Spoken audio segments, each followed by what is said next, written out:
Ito yung masarap na sinigang sa bundok. Ito guys, luya. Yung ating sa sinigang sa kamyas. Bangos na giniling guys. Sigang natin yung bangos na giniling. So ayan guys, no? Ito yung masarap na sabaw dito sa bundok guys. Puro sariwa lahat ang sangkap. Yan. Yung luya guys, sariwa pa yan. Sibuyas, sariwa din.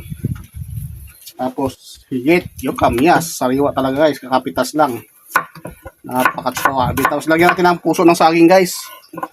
Ay, busog na ako guys. So kailangan natin magluto para pag may gutumin.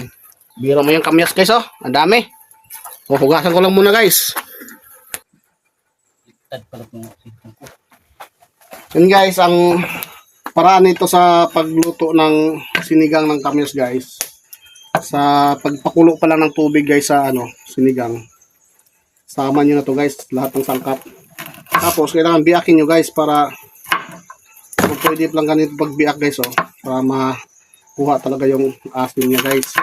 Kasi kung buo lang siya guys, matagal. Hindi siya gano'ng ka-asim guys.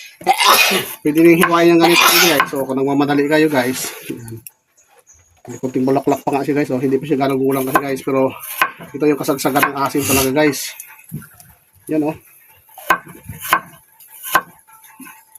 Tingnan mo mamaya guys, mamuti-muti yung sabaw ng bangos nito yung mamaya guys, sinigang. Dahil may puso ng saging. Ito yung mga maasim guys na natural lang dito sa bundok guys. Mayroon pa nga yung uri ng dahon guys na pangsigang eh. Kaso wala dito yung alibangbang na tawagin. Alibangbang.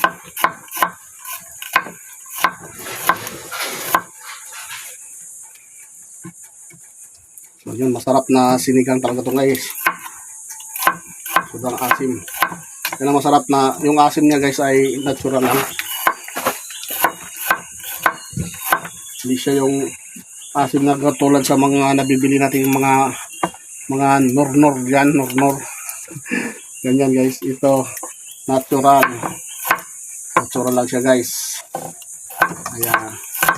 Ito yung masarap na sinigang sa bundok. At ang pamaraan ng pagluluto ay ganito lang din. Napakasimple lang guys. Wala ka ng marunong ka sa hindi.